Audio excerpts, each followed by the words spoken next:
Well, hello, baseball fans. How you doing? So we have finally reached the end of the positional rankings. In this video, I'm going to go over the designated hitters. Let's go talk about it. Before I get into the rankings, let's go over how I'm going to be doing this. I'm not going to be going over player by player. I'm going to go over team by team because a lot of these teams don't have a set designated hitter. A lot of teams, they're going to use some kind of rotations or whatever it may be. A lot of these teams do have a designated hitter. So, just to make it simple, I'm going to go over it team by team. Let's start off with the Washington Nationals making a surprise signing Nelson Cruz this past offseason. Nelson Cruz, it seems like this guy just gets better with age. Last year, playing between the Rays and the Twins, had himself a good season. If we take a look at the numbers, 32 home runs last year, hit 265, 334 on base, 497 slugging.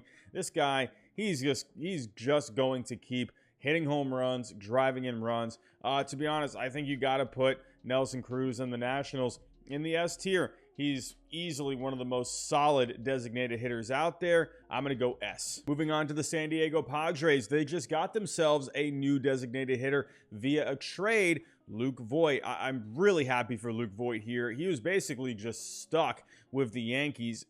To me, I didn't really see how he was going to be getting a lot of playing time there. This is going to be a great opportunity for him. He's been having some injuries in the last few years. I think designated hitter, that's the best spot for him. Get him off the field. I mean, you can go play some first here and there, but I think DH is going to be the best spot for Luke Voit. If we go take a look at his numbers back in 2020, this guy was awesome, man. He had 22 home runs in a shortened season, a 610 slugging. The potential is there with Luke Voit. Go back to 2018, over the 47 games, he had a 671 slugging, almost a 400 on base. Just keep this guy healthy, and he's going to be very, very solid for you. If he were to go down, you know, like I said, he has had some injuries. You could go with a couple of other options. You just brought in Matt Beatty not too long ago. There is Nomar Mazara. You got Jorge Alfaro there as well. So, honestly, I think with Luke Voit, I think the potential to be an A or S tier is there. I just need to see it. I need to see a clean bill of health. So, for right now, I'm going to go with a B for the Padres. Again, Luke Voit, that bat, it is very good, but he needs to be healthy. I'm going to stay B for now. Staying in California, let's talk about the Dodgers. And, hey, now it's looking like they got Max Muncy as their designated hitter after signing Freddie Freeman. Gavin Lux can go play second. I mean, Max Muncy, this was one of the best bats in the game last year. Had 36 homers, a 368 on base, a 527 slugging, drove in 94 RBIs. I mean, this is an easy S tier for me. You have a couple of other bats in there as well. Edwin Rios is a power lefty bat. I really like that for the Dodgers. Easy S tier for me. Moving on to the Minnesota Twins, there is a lot of upside here. As of right now, they have a Luis Arraez listed as a designated hitter, but I think Gary Sanchez should get the bulk of those at-bats. If you let Gary Sanchez just focus on being a DH and not playing catcher where he's a brick wall, the guy can't do anything behind there. I don't know why this guy would even catch any games. Maybe a few, just being a backup catcher, but this guy needs to be getting the majority of his playing time at DH. Gary Sanchez last year, he definitely had his slumps, but he still ended up with 23 home runs. The batting average on base was low, but to me, let this guy focus on hitting. I guarantee he would hit 30, 40 home runs. But it's still upside at this point. As of right now, you have Luis Arraez. Last year, he had a pretty, except for the slugging, a pretty decent slash line. Average was good, on base was good. Not a lot of power from him. So to me, these guys, if they were to share the designated hitter spot, I think that could end up being a really good thing. But for right now, I'm just going to go C. It's pretty much all upside at this point. So for now, I'm going to stick C. On to Miami to talk about the Marlins. I like their situation here. Bringing in Jorge Soler. He will definitely get some playing time out in left field, but he's going to get some playing time at DH as well. You got Garrett Cooper there. But Soler last year, he definitely had his slumps with the Royals, but going to the Braves, he was awesome with the Braves. Big time home run in the World Series as well. Ended up with 27 home runs last year. Soler definitely could be a bit better, but I really like the bat with Soler. I think he's going to fit nicely with Miami. I mean, overall, I'm going to give Miami here a B. I think there is a lot to like. I think you could maybe go up to an A here, but I want to see a full season out of Soler. He definitely had a good second half of the season, but I want to see a full season, so I'm going to stay B for now. On to San Francisco, and I actually really like their situation here with the designated hitter. They got a lot of guys that can rotate in and out here. As of right now, it's Darren Ruff, but you got some guys like Jock Peterson. You got some other righty bats on the bench. You got some other lefty bats in here. I feel like the Giants are really going to do well. They're going to take advantage of the analytics, take advantage of the matchups. That's their game. That's what they like to do. I think they're going to do really well. I think they're going to benefit really well with this DH spot. I mean, they don't have a lot of, talent, like uber talented guys that can be, a DH, but I think they will use that DH to their advantage. I'm going to go B for the San Francisco Giants. On to Cincinnati to talk about the Reds. They just had Nick Castellanos. That would have been an easy S tier, but Nick Castellanos, he's with the Phillies now. So with the Reds, they have Colin Moran projected for the spot as of right now, but don't forget, they have Aristides Aquino. Fangraphs is actually projecting him for 24 home runs next year and a 464 slugging. I definitely think the potential is there. He just needs to show it. Colin Moran, he's a decent on-base guy. I think he'll give you, give you a little bit of pop out there too. I do like this platoon, but they definitely need to show it. It's more upside at this point. With the Reds, I'm going to go D with them right now. I feel like with these couple of guys that they have, like I said, they need to show it. There's upside. Earlier I said, Gary Sanchez and Luis Arraez with the Twins, that is upside. But Gary Sanchez has shown, those power numbers before. Where with the Reds, Aristides Aquino, if we pull up his numbers, he just hasn't really been able to produce. In that rookie season that he had those 19 home runs. That guy was on fire in 2019. He just hasn't really done anything since then. Last year he had 10 home runs, but I need to see more out of Aquino. That's the difference between the Twins and the Reds to me. But with the Reds, there is upside, but I'm going to go D. On to the Houston Astros. I'm not going to waste a lot of time with this. Easily, I'm going S tier. Yordan Alvarez, this guy is very good. Look at the season that he had last year. 277 batting average, a 346 on base, 531 slugging, a 138 WRC plus, 33 home runs, 104 RBIs. What else is there to say? Easy S tier. There's a lot of good bats in that Blue Jays lineup, but as for DH, as of right now, it's Alejandro Kirk. Last year with Alejandro Kirk, didn't have a great season. This guy in 2020, he was off to just a roaring start in 2020. He played 9 games. He was hitting 375. He had a 400 on base. This guy was killing it. And then AAA last year, he was putting up some really good numbers again, but 2021 came up last year. It didn't fare too well. It wasn't terrible, but I definitely want to see more out of Alejandro Kirk. If we go take a look at his projections for next year, they're thinking a 265 average, a 340 on base, 468 slugging, 14 home runs. Hey, those are pretty solid numbers. Also, they do have Teoscar Hernandez. He'll probably get his fair share of time at DH as well. He will play a good amount of outfield, but most likely you're going to be seeing Alejandro Kirk in this spot. With the Blue Jays, I mean, hey, those are 2 very good bats to rotate in and out. But I do want to see more out of Alejandro Kirk. I'm really high on him. I definitely think he can have himself a good season. It's always nice that Teoscar Hernandez, can move into that spot as well. But like I said, he's going to be playing a lot of outfield too. Last year with Hernandez in the DH spot, he only DH'd 11 times. So really, this is going to be Kirk's job here. But again, like I said, Kirk, we need to see some better numbers, but the projections do like him a lot. For the Blue Jays, as of right now, I'm just going to go B. I'm not really going to count Hernandez. Hernandez has a great bat, but only DH'd 11 times last year, so I'm not going to count that too much. I'm looking at Alejandro Kirk, but there's a lot of upside. I really do like his bat a lot, but it is nice that you have Hernandez there where he could slide in. So for the Blue Jays, I'm going to go B. On to Baltimore, and hey, I'm a big fan of Trey Mancini. As of right now, he is projected to be the DH. Last year, had some pretty decent numbers. Hit 255, a 326 on base, a 432 slugging, 21 home runs. If we take a look here at the RBIs, drove in 71 RBIs, a 105 WRC plus. You know, I would like to see some better numbers. He was in the negatives with his offensive runs above average last year. So would definitely like to see some more here. But Fangraphs, they do think he will put up some better numbers. They think his home runs are going to go up. They think the batting average is going to go up. They think the whole slash line is going to go up. They think the WRC plus is going to go up. So, you know, with me, I'm just going to go a B. You know, I think Trey Mancini is really solid. You got to remember, this is a guy who was coming back from cancer. It's probably going to take him a little while to really get back on track.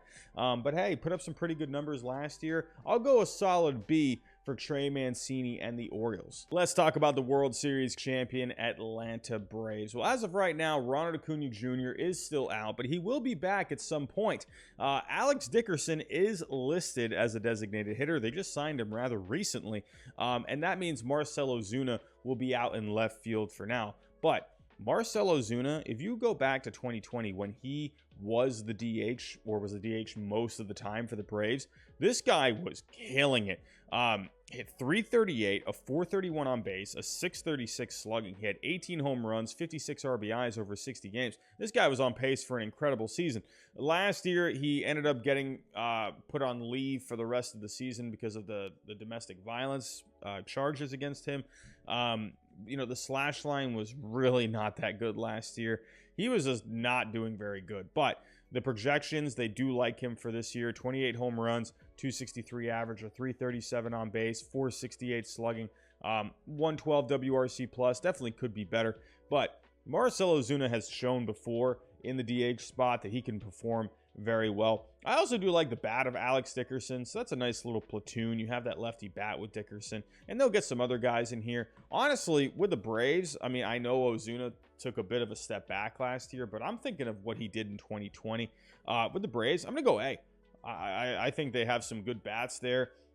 They're going to make it work, and when Ronald Acuna Jr. comes back, and if Marcell Ozuna is back to hitting like he was in 2020, oof, this lineup could be really good. For here, I'm going to go A. On to the Milwaukee Brewers, and they just signed Andrew McCutchen this past offseason. I'm always going to be a big fan of Andrew McCutchen, but Andrew McCutchen at this point, he is pretty much just a platoon bat. He hits lefties really well, but does not hit righties very well. For next season, they're projecting 23 home runs, a 233 average, 338 on base, 422 slugging. Not bad numbers by any means, but I definitely think they need to have a lefty bat in there as well. You have Yelich there, he's someone he needs to start getting back on track as well. You do have Rowdy Tellez. Maybe he can DH on some days. Don't forget about Keston Hiura. You could have Keston Hiura place him first. Rowdy Tellez, he can DH some days when there is a righty on the mound. And Andrew McCutchen can go up against the lefties.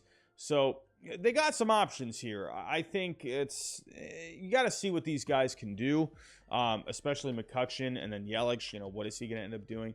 And then with Rowdy Tellez, actually, let's take a look at Rowdy Tellez really quick. He ended up going to the Brewers last year in a trade from Toronto. With Toronto, he was not very good, but with the Brewers, he was actually pretty good. Had a 481 slugging, 333 on base. So I do like the combination of Rowdy Tellez and Andrew McCutchen DHing. So I like it, but for now, I'm just going to go C for the Milwaukee Brewers. I just need to see them perform a little more. So for now, I'm going to go C. With the Chicago White Sox, there's a lot of offense, but with the DH spot, it's looking like you're going to be using a combination of Gavin Sheets, Andrew Vaughn. You got the lefty, you got the righty. With Gavin Sheets, they're projecting him for 16 home runs next year, 254 average, a 316 on base, and a 458 slugging. As for Andrew Vaughn, hey, you got to remember, this guy just got drafted number 3 overall back in 2019, and he's already up in the major leagues.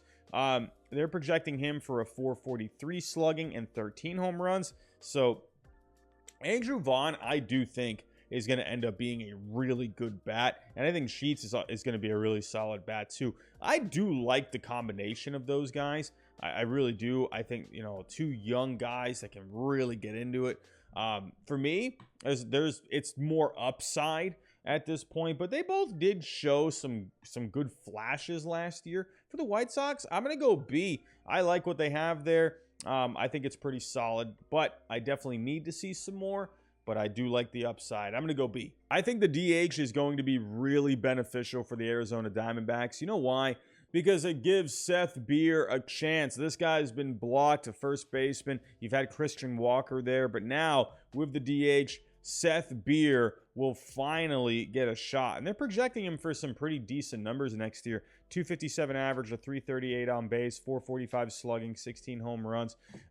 He got hurt towards the end of last year in the minors, so he ended up not coming up to the major leagues. But I'm excited to see what this guy can do. I think he's a really solid lefty bat. But as of right now, you just don't really know what you're getting. I'm going to go C for the Diamondbacks. It's definitely more upside at this point, but I am excited to see what Seth Beer can do. For the Detroit Tigers, hey, you still got Miguel Cabrera. Miguel Cabrera, I know he's not the old Miguel Cabrera, but he put up some okay numbers last year. Hit 256, a 316 on base. I mean, the slugging under 400, that's not good. 15 home runs. I mean, sure, you would definitely like more out of Miguel Cabrera if we take a look at the projections. I mean, pretty much the same thing that they're thinking for next year, but, you know, still a veteran bat. Don't forget, you are going to be getting some younger guys in there as well. Torkelson, I would imagine, with DH here and there. You do have guys like Eric Haas on the bench where he's being projected for 13 home runs. So they do have some bats here. At the end of the day, Miguel Cabrera, he's not what he used to be, but I do like that he's a veteran bat. For the Tigers, I'll go C overall. You know, one team that I think is set up pretty well for the DH spot are the Colorado Rockies. Taking a look here, Charlie Blackmon is listed as a DH right now. He was pretty solid last year, hit 270, a 351 on base. You'd like to see a better slugging. 411, only had 13 home runs, but they are giving him some better projections for this year. They're projecting a 451 slugging, a 345 on base, a 278 average, 19 home runs. So I think Charlie Blackmon, that's going to be a good fit for him. He's never been great defensively, so he'll be a nice DH. But don't forget, you got some other guys down here. You got Jonathan Daza. He was pretty good last year. And don't forget about Connor Joe. Connor Joe last year, in AAA, he was killing it. He hit 326, a 418 on base, and a 696 slugging.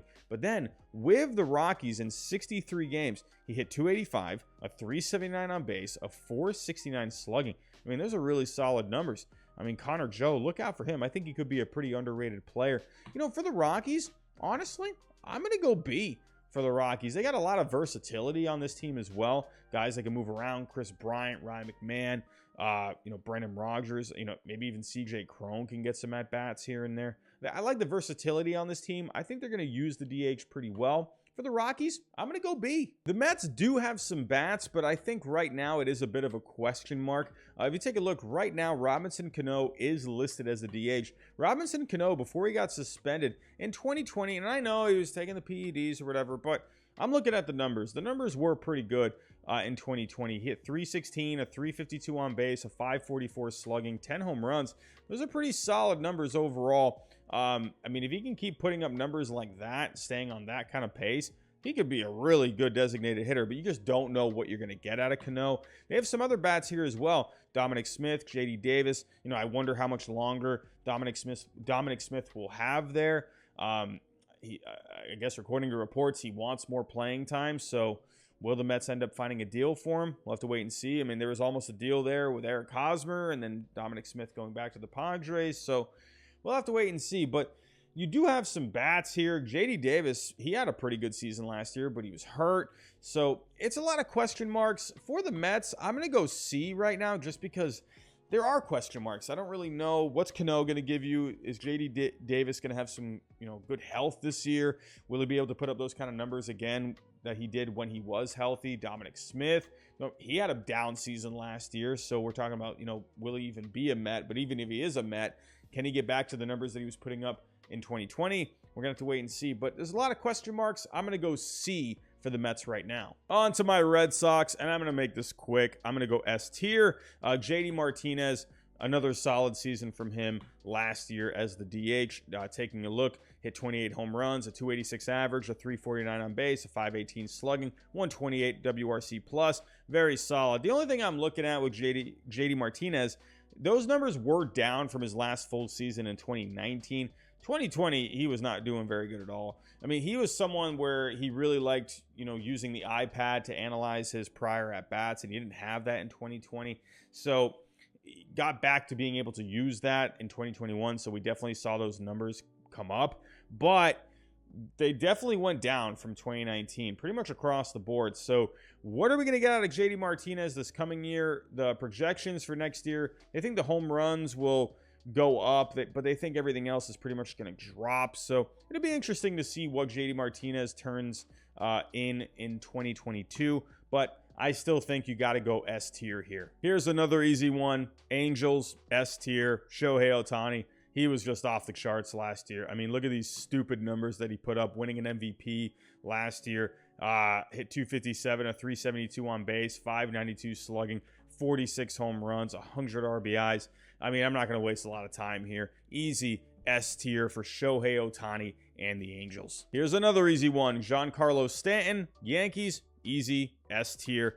Stanton last year had himself some great numbers. 35 home runs, a 516 slugging, 354 on base, 273 batting average. For next year, they're projecting pretty much more of the same. Not going to waste a lot of time. Giancarlo Stanton, one of the best power bats in the game.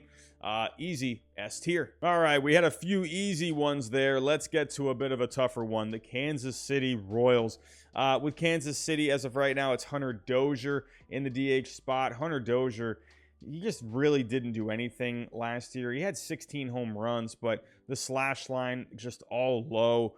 You do have Carlos Santana, who was good, a few years ago, but last year, even though he had 19 home runs, the slash line also very low. So their options right now, they're not looking too great. One guy I will pay attention for, though, Nick Pratto. Last year, Nick Pratto in AAA, he hit 259, a 367 on base, but he had a 634 slugging and a 156 WRC plus over 63 games in AAA. He had 21 home runs. In AA, 61 games, he had 15 home runs. This guy had 36 home runs over 124 games.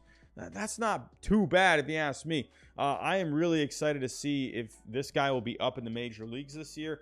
They're projecting around 80 games for him, 16 home runs, a 471 slugging. I think Nick Pratto, man, if he can come up and, get some DH time, I think that could be pretty nice. But for right now, with the options that they have, I think you got to go F. I'm looking out for Nick Pratto, man. That's a bat I'm excited to see. But for now, I'm going F. I think the Seattle Mariners are going to be a fun team again this year. And for DH, they're set up pretty well. You got a lot of options here. As of right now, Jesse Winker is listed as the DH. But Jesse Winker is, I think, he's one, I would say, an elite platoon bat, if that makes any sense. He does not hit lefties very well, but he just kills right-handed pitching. I think that would be a nice combination with someone like Mitch Haniger. You got some other options as well. Eugenio Suarez, I would imagine, could get some DH time. You got some other guys here. Abraham Toro, Dylan Moore. Don't forget about Kyle Lewis. I definitely think they're going to have some kind of rotation here. I think it's definitely going to be more than one guy getting DH time. But I love the options that they have. No one's like an elite option by any means, but they got a lot of solid options. So for the Mariners, I'm going to go A. On to the Phillies, and this is an easy one. Going S tier here because you basically have two amazing bats that can go back and forth between the outfield and DH. Kyle Schwarber, Nick Castellanos. I mean, that's just ridiculous. These two guys had amazing seasons last year. Schwarber had 32 home runs. Castellanos had 34. Schwarber last year had a 554 slugging. Castellanos had a 576. Both had good on-base numbers. I mean, this one's easy. S tier for the Phillies. On to the Texas Rangers, and there's just not a whole lot going on here. Willie Calhoun listed as the DH. Willie Calhoun, this was a higher prospect at one point, just hasn't really done all that much in his career. If you take a look at his numbers going back to 2017, I mean, he had 21 home runs in 2019, so a lot of people were thinking, okay, maybe this is when his bat is going to start finally coming alive. He had a 524 slugging that year. So, I mean, these kind of numbers would be pretty nice now, but, go back over the last couple of seasons, just hasn't really done anything. Last year, only had 6 home runs, a 381 slugging. there's just not a whole lot going on here. Some other options, possibly Andy Ibanez. I don't know. You got Solak there on the bench. I don't know. Maybe Sam Huff, possibly in the minor leagues. I don't know. But as a power bat, I think that could be pretty interesting for the DH spot. But for the Rangers, I don't know. It's a big question mark for me. I'm going to go F. For the Chicago Cubs, they don't have one guy in particular that can really stand out, but you do have a multitude of options here. As of right now, Rafael Ortega is projected as the DH. Last year, he was actually pretty good. Hit 291, a 360 on base, a 463 slugging, 11 home runs. But you do have some other guys as well. I would imagine Schwindel will get some at-bats there. I would imagine maybe even Seiya Suzuki can get some at-bats here and there at the DH spot. You got Patrick Wisdom possibly. And don't forget about Clint Frazier. Clint Frazier was a guy they brought in. What kind of a year do they think he is going to have? They're thinking 15 home runs from Clint Frazier. So I definitely think he can get some DH time as well. Someone like Jonathan VR. I mean, they got a lot of options here. So I think it's just a matter of, who's going to end up sticking, who's going to, get the majority of the time. It's a little unknown, but I do like the options that they have. But a lot of these options are, you're not really sure what you're going to be getting. For the Cubs, I think I got to go D. Again, a lot of options, but kind of just a bit of a question mark for me. So for the Cubs, I'm going to go D. On to the Tampa Bay Rays. Last year, they had Nelson Cruz. That worked out pretty well for them. But this year, it's looking like Austin Meadows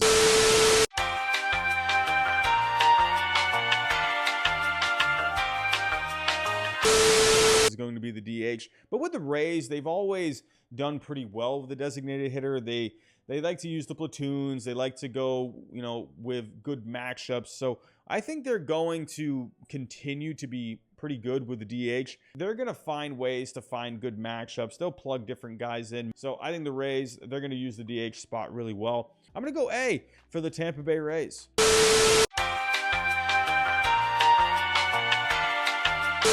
With the St. Louis Cardinals, you're not going to have one guy in particular. You're probably going to have a couple of different options. As of right now, Corey Dickerson, someone they just signed, is listed as the DH. I like Corey Dickerson. I think he's a pretty solid bat, pretty solid fourth outfielder. But they have a couple of other guys here as well. One guy in particular, Albert Pujols. I'm sure we're going to see quite a bit of Albert Pujols here and there. That he was pretty good with the Dodgers last year, having pinch hit opportunities, playing out in the field here and there. But I think with the DH Pujols, that's going to be a nice bat to have off the bench. Don't forget about Edmundo Sosa. He played pretty well last year. He can go play some short. His defense is good enough to be out there. And you can have maybe Paul DeJong get some DH opportunities as well. Paul DeJong, he's got a power bat. So I feel like they're gonna, they're gonna rotate guys in and out. You got a lefty bat with Corey Dickerson. You got Pujols, you got Sosa there. So I think the Cardinals, they'll find ways to make it work. Not a lot of amazing options by any means. So for now, I'll just go C for the St. Louis Cardinals. But I like the few different options that they have. All right, back to an easy one. The Cleveland Guardians, Franmil Reyes. That's an S tier.